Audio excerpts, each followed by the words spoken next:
ஒரு சில பேர் இருப்பாங்க, இன்னைக்கே சொல்றேன் நான், அந்த மாதிரி யாராவது இருந்தாங்கன்னா, பக்கத்துல யாராவது உட்கார்ந்து இருந்தாங்கன்னா, just drop them today now itself.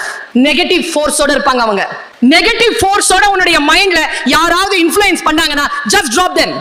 Negative ஃபோர்ஸா இருக்கக்கூடிய ஆட்களை கூட வச்சுக்காத, அது யாராக இருந்தாலும் சரி, வாழ்க்கை பயணத்தில் அது உனக்கு பயன்படாது. எனக்கு தெரிஞ்ச ஒரு கப்பல்ல போயிட்டு இருந்த ஒரு இளைஞன், இது சரியில்லை, இது மூழ்கிடும், இது போயிடும், இது மூழ்கிடும், இது சரியா இல்ல, எனக்கு பயமா இருக்கு, கத்திக்கிட்டே இருந்தான். என்ன மாதிரி ஒரு வாத்தியார் பார்த்துட்டே இருந்தா, அவன் தூக்கி கடல்ல போட்டார். தத்தளிச்சான், ஐயோ அம்மா, நான் தூக்கிட்டு வாங்கடான்னு தூக்கிட்டு வந்து கப்பல்ல போட்டாச்சு. கப்பல்ல உள்ள வந்து கடலை பார்த்துட்டு கப்பலுக்குள்ள வந்த அப்புறமா கம்முன்னு இருக்கான், ஒரு சத்தத்தையும் காணும். ஏன்னா அவனுக்கு தெரிஞ்சு போச்சு, கப்பல் என்பது பாதுகாப்பானது, கப்பலுக்கு வெளியில் இருக்கக்கூடிய கடல் பாதுகாப்பானது இல்லை என்பதனை அனுபவத்தில் தெரிந்து கொண்டான். நீங்கள் அனுபவத்தில் தெரிந்து கொள்ளாமல் பாடத்திலேயே தெரிந்து கொள்வதற்கான சூழலை இவர்கள் ஏற்படுத்தி தருவார்கள். அதை நீ ஒன்னல்ல, just be with them, show your leadership.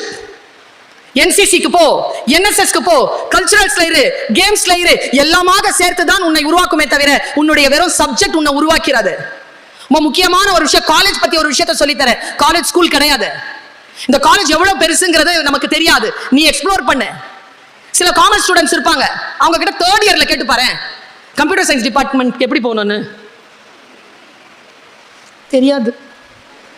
அங்க லோகேஸ்வரி மேடம் இருக்காங்க, போய் அவங்கள உடனே நான் கூப்பிட்டேன்னு சொல்லு அப்படின்னு பிரின்சிபல் சொன்னார்லாம். லோகேஸ்வரி மேடம் யாரு? ஃபைனல் இயர் கேட்கும், தெரியாது.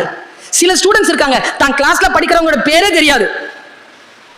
எங்க அப்பா சொல்வார். சில பேர் இருப்பாங்க, எக்ஸ்ப்ளோரே பண்ண மாட்டாங்க.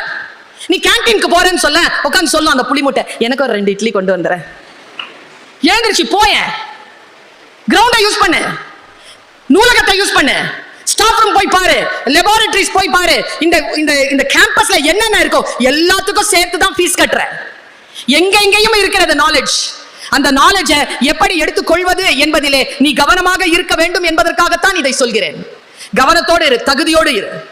இப்போ உனக்கு ஒன்றும் தெரியாது, ஒன்றும் தெரியாது என்பதனையே உன்னுடைய முதலீடாக வை. எல்லாம் தெரியும் என்று சொல்லுகின்றவர்களிடம் இருந்து விலகி இரு.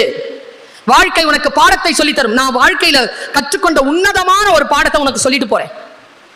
உன்னதமான ஒரு பாடம். நான் ஏன் இதை சொல்றேன் தெரியுமா? சார் சொன்னாரு, ஒரு டீச்சர் வந்து சொன்னா நல்லா இருக்கும், பணம் வரும். நீ தகுதியோடு உயர்ந்து நின்றால் உன்னை கொண்டாடுவதற்கு இந்த சமூகம் இருக்கிறது.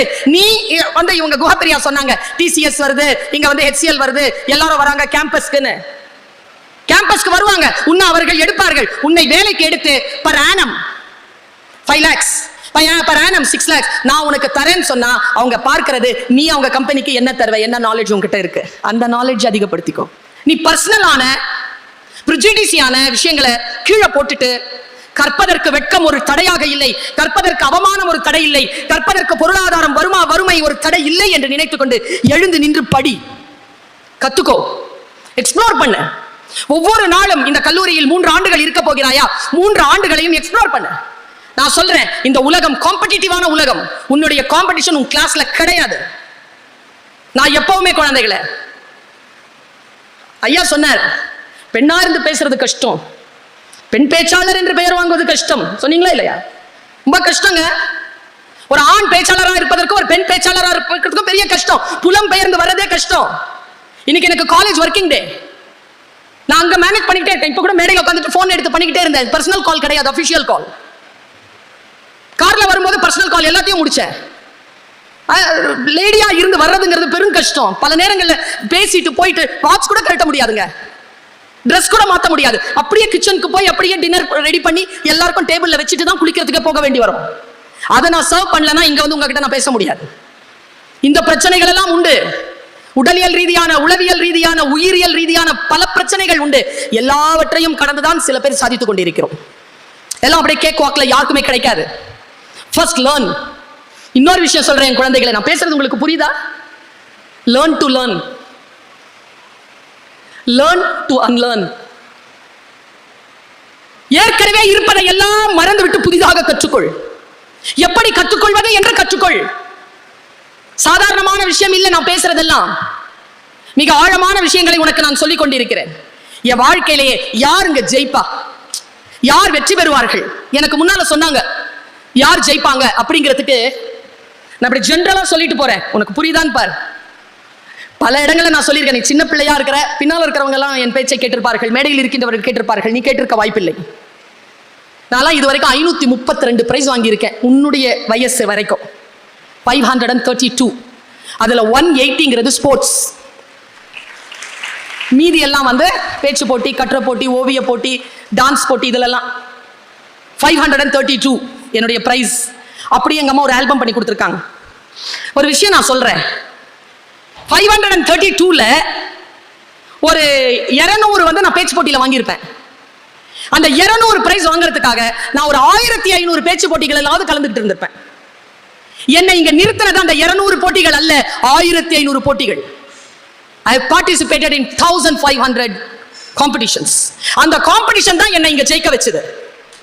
அந்த காம்படிஷன்ல நான் கலந்துக்கிறேன்ல, ஒவ்வொரு நேரத்திலும் ஏன் தோற்றேன் என்பதனை நான் கண்டுபிடிக்கிறேன், எப்படி ஜெயிக்கிறோங்கிறத கண்டுபிடிக்கிறேன். ஜெயிக்கிறவங்களை பார்த்து மிரளாத. ஃபர்ஸ்ட் நான் சொல்லித்தரேன், அம்மா சொல்லித்தரேன். ஜெயிக்கிறவங்களை பார்த்து மிரளாத. பாரு, புரிஞ்சுக்கோ.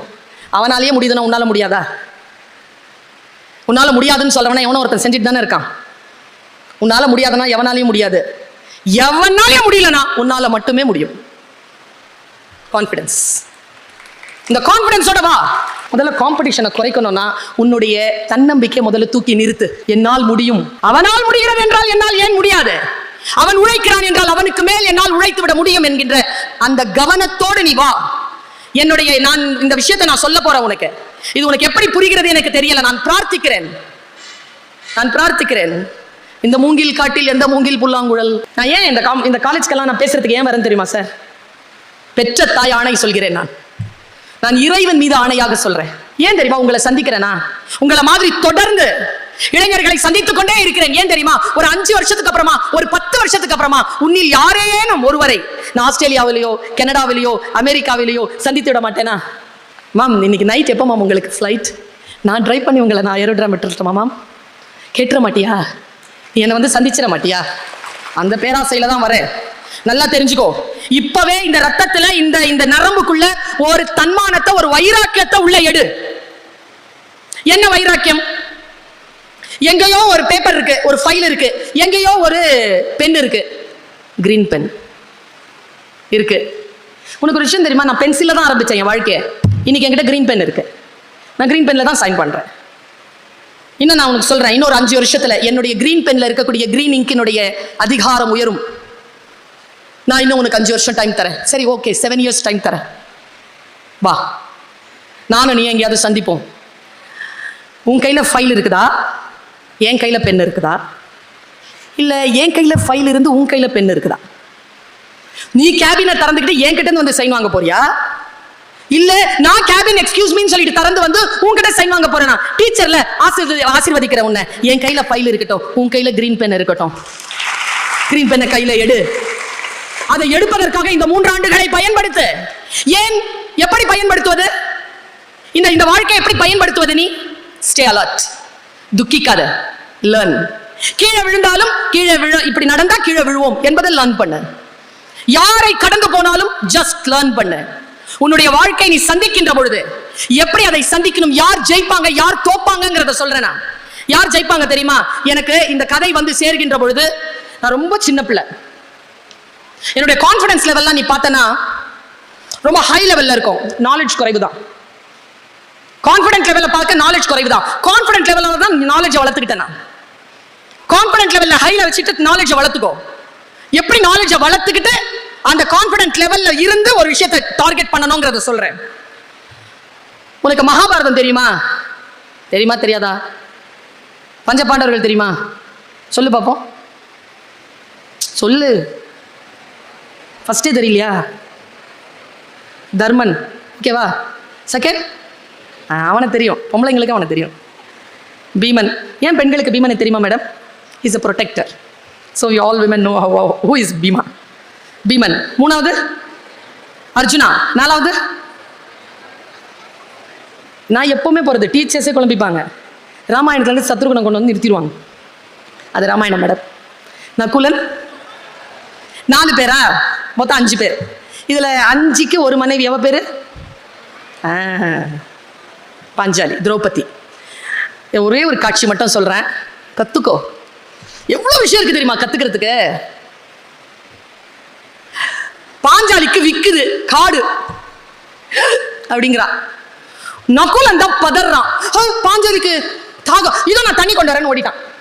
5 நிமிஷமாச்சு ஆளக்கணும். சகாதேவன் சொன்னான், தம்பியை காணோம், நான் போய் தேடிட்டு வரேன், தண்ணியும் கொண்டு வரேன். 10 நிமிஷம் ஆச்சு, சகாதேவனை காணோம். அர்ஜுனன் சொன்னா, அண்ணா மாற்றாள் தாய்க்கு பிறந்தவர்கள் தொலைத்து விட்டோம்னு அவ பேர் வர வேணாம், 2 பேரையும் காணோம், எனக்கு என்ன மனசு சரியில்லை, நான் போய் தேடிட்டு வரேன். காண்டிபன் போனான், அவனையும் காணோம்.